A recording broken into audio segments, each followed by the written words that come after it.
Chapter 0. Cold Open. The impossible sight. Late summer, 1944. A German panzer crew sits behind a hedgerow in Normandy, engines idling, guns still warm. The smoke hasn't even cleared yet. Ahead of them, 2 American Sherman tanks burn quietly, black columns of smoke rising into the gray sky. For the crew commander, this is familiar. They've done this before. They know how this fight goes. The Sherman is thin-skinned. Its silhouette is tall. Its armor cracks under a well-placed shot. The gunner wipes sweat from his face. Another American tank destroyed.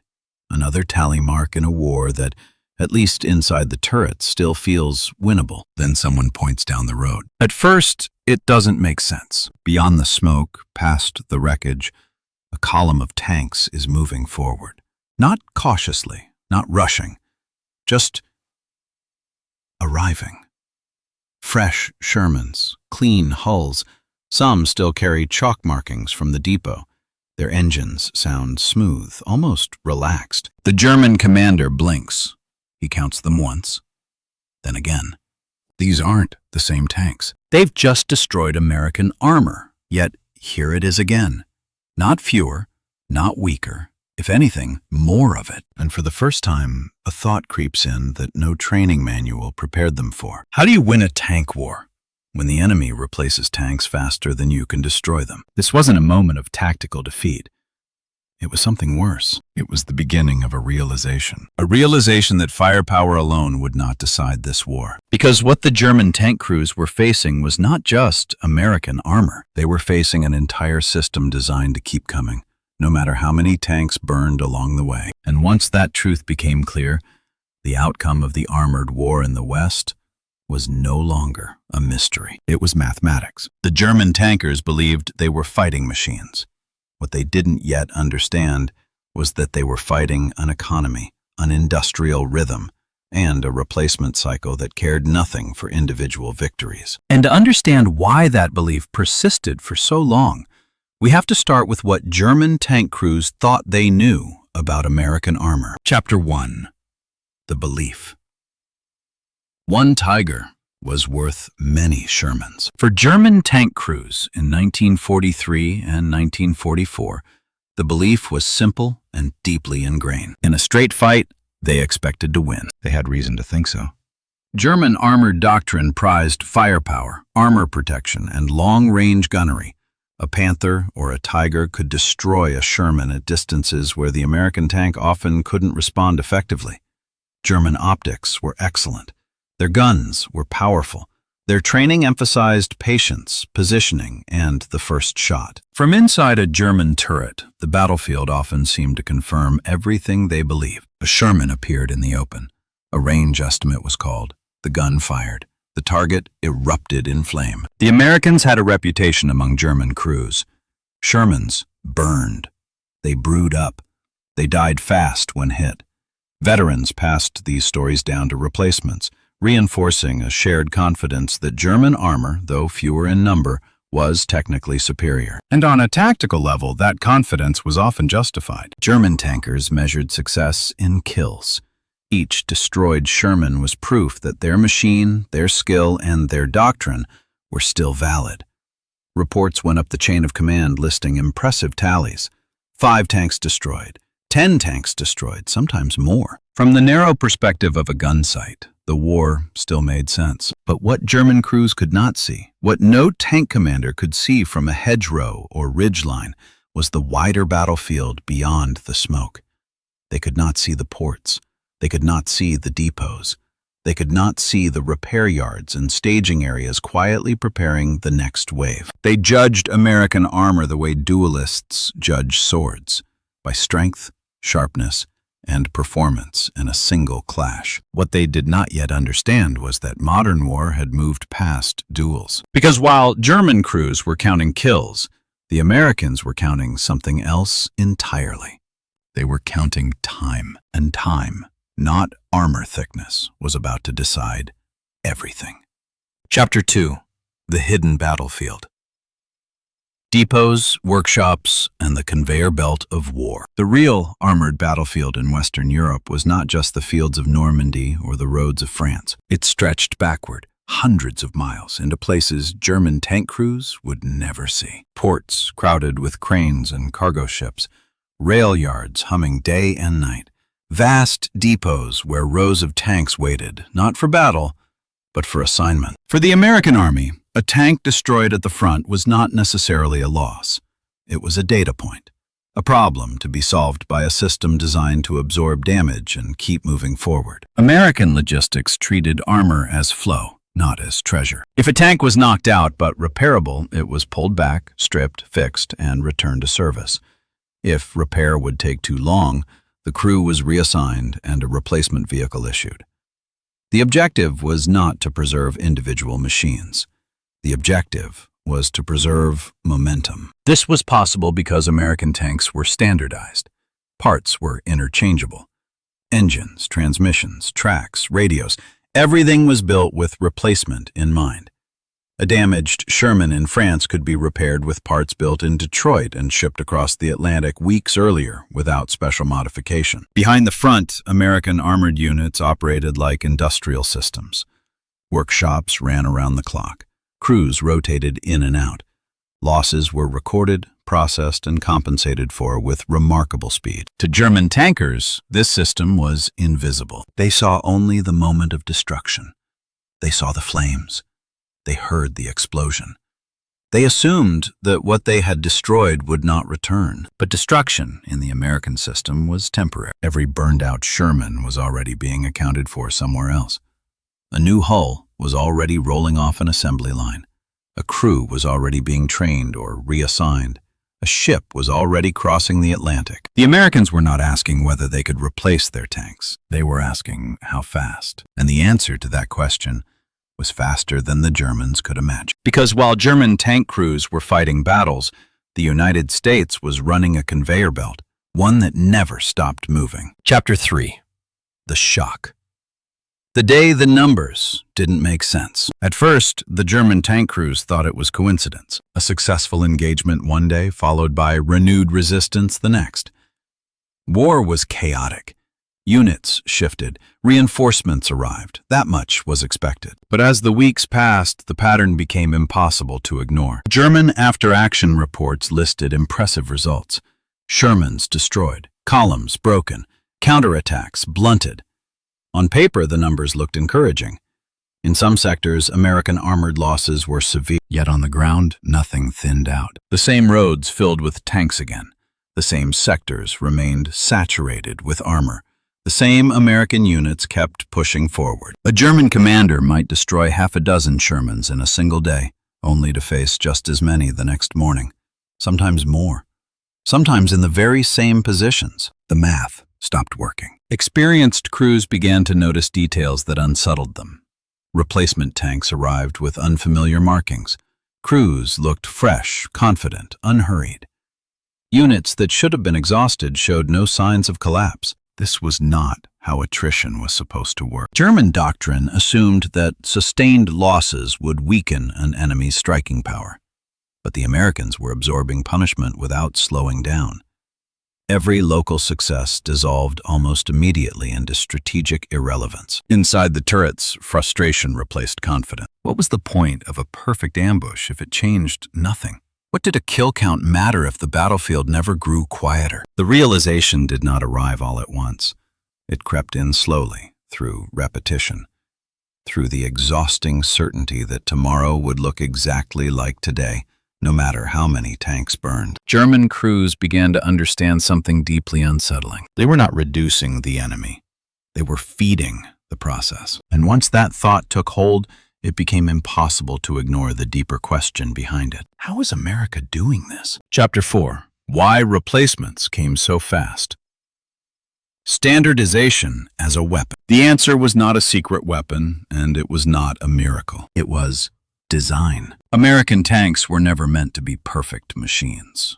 They were meant to be replaceable. From the earliest stages, the Sherman was engineered with production, transport, and repair in mind.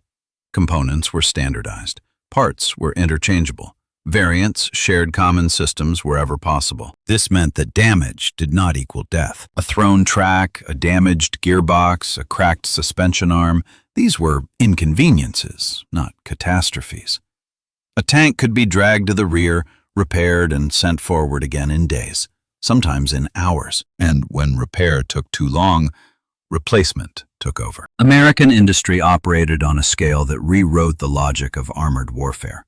Factories produced tanks in the thousands, not the dozens.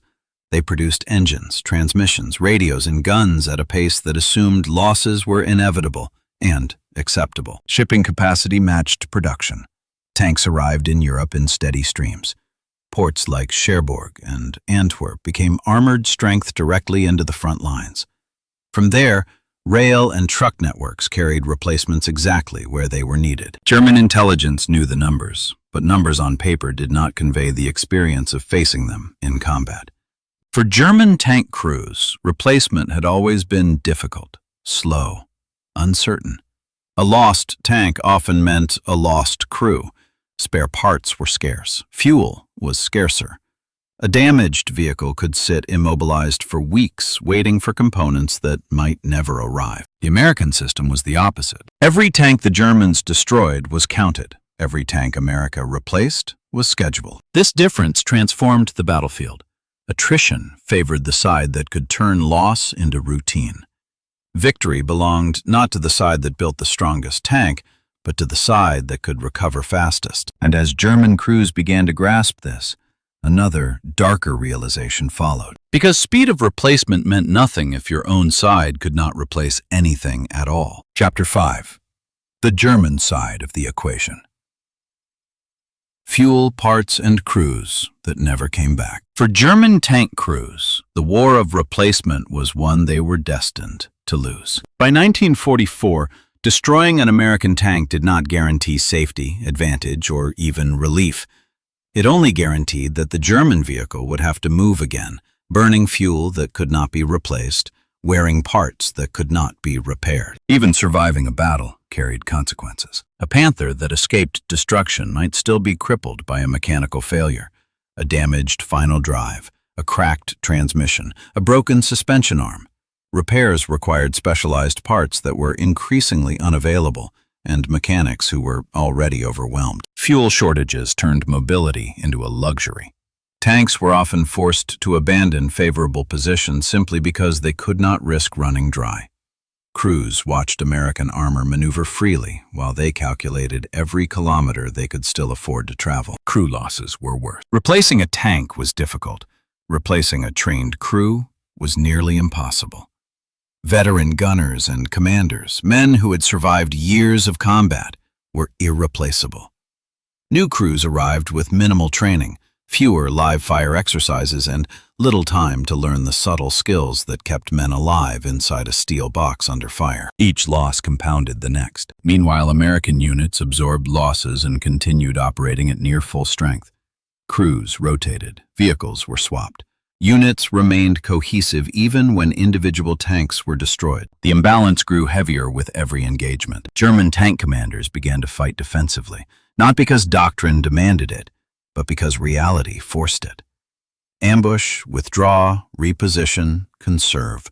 Every action aimed at survival rather than victory. They were no longer trying to win the armored war. They were trying to endure it. And endurance was exactly what the American system was designed to break. Because sooner or later, even the most skilled crew would face the same moment, watching the road ahead fill once again with tanks that seemed to appear from nowhere. And when that moment came, the truth became impossible to deny. Chapter 6. The Moment of Realization. You can't kill a factory. For many German tank crews, the realization did not arrive in a briefing or a report. It arrived quietly, on the battlefield. A day of fighting ended with success. Several Shermans destroyed. The enemy pushed back. The sector seemed secure. The crew expected a pause, a thinning of pressure, a chance to breathe. But the next morning told a different story. The Americans were there again. Not cautiously probing, not scraping together the remnants of shattered units. They came forward in strength, with fresh vehicles, reorganized formations, and the same steady confidence as before. The battlefield looked unchanged, as if the losses of the previous day had barely registered. At first, the Germans tried to rationalize it. Perhaps these were reserves held back. Perhaps a different unit had rotated in. Perhaps intelligence had underestimated American strength in this sector. But repetition stripped those explanations of credibility. Day after day, the pattern held. Tanks destroyed, tanks replaced, pressure maintained, momentum preserved.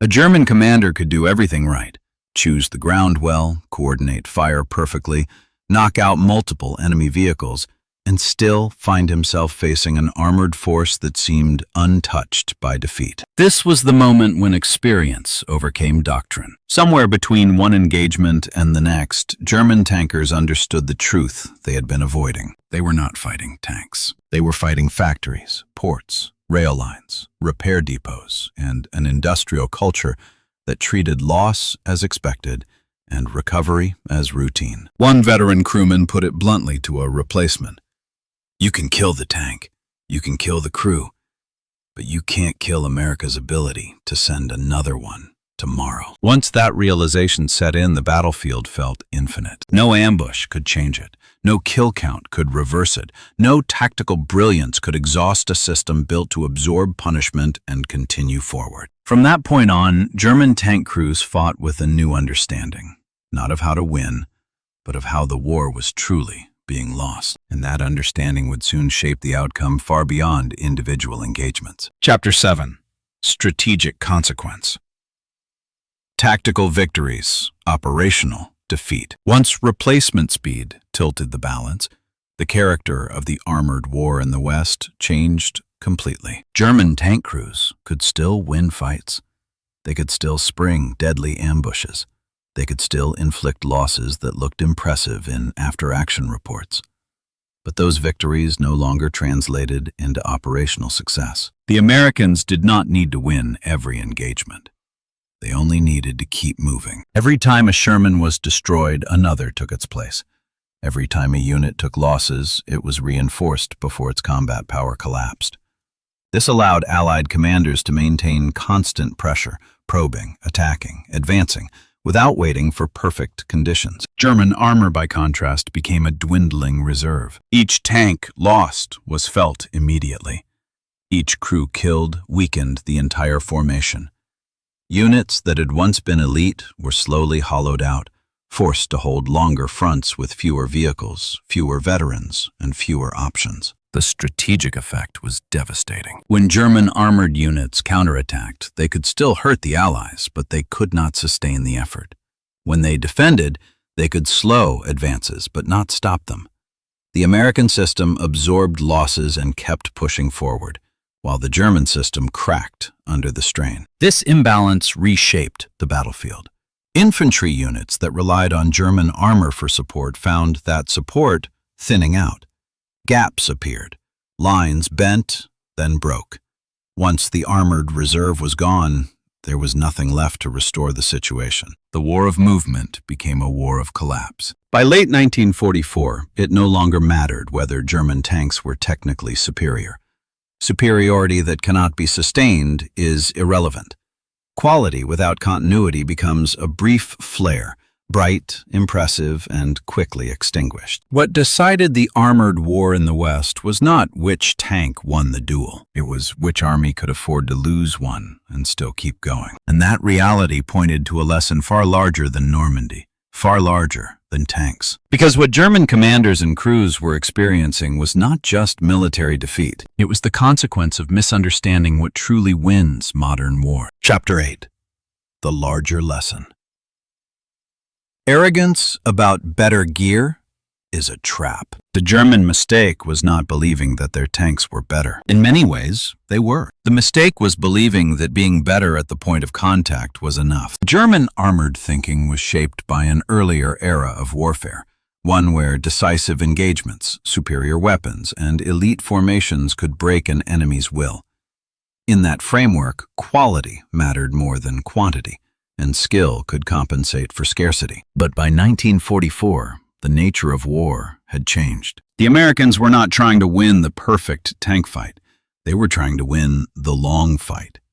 A fight measured not in days or battles, but in weeks and months of sustained pressure. Their system was built to accept losses without losing momentum. German crews evaluated American armor like craftsmen judging a tool. Thinner armor, higher silhouette, easier to kill. All true. But those truths missed the larger reality. A weapon that can be replaced endlessly becomes powerful not because it is excellent, but because it is always there. Reliability of presence outweighs superiority of design. A tank that returns tomorrow matters more than a tank that survives today. This is where German confidence turned into a strategic blind spot. They focused on winning engagements instead of exhausting the enemy's ability to continue. But America's ability to continue was precisely what could not be exhausted, not by German industry, not by German logistics, and not by German manpower. By the time this became undeniable, it was already too late to adapt. You cannot redesign an economy in the middle of a losing war. You cannot standardize production after your factories are burning. You cannot create a replacement pipeline when the system that feeds it has already collapsed. The German tank crews were not wrong about American armor. They were wrong about what mattered. And that misunderstanding didn't just shape the armored war. It shaped the outcome of the entire campaign in Western Europe. Which brings us to the final question this story leaves behind. What does this kind of victory actually teach us? Chapter 9. Outro and Conclusion. The War of Replacement. By the end of the fighting in Western Europe, the answer was unmistakable. German tank crews were not defeated because they lacked courage. They were not defeated because they lacked skill. And they were not defeated simply because their tanks were worse. They were defeated because they were fighting a war of destruction against an enemy fighting a war of replacement. Every burned-out Sherman on the battlefield told only half the story. The other half was already on its way, rolling off an assembly line, crossing an ocean, moving through a depot, or being issued to a fresh crew that would arrive tomorrow. American armor did not win because it was invincible.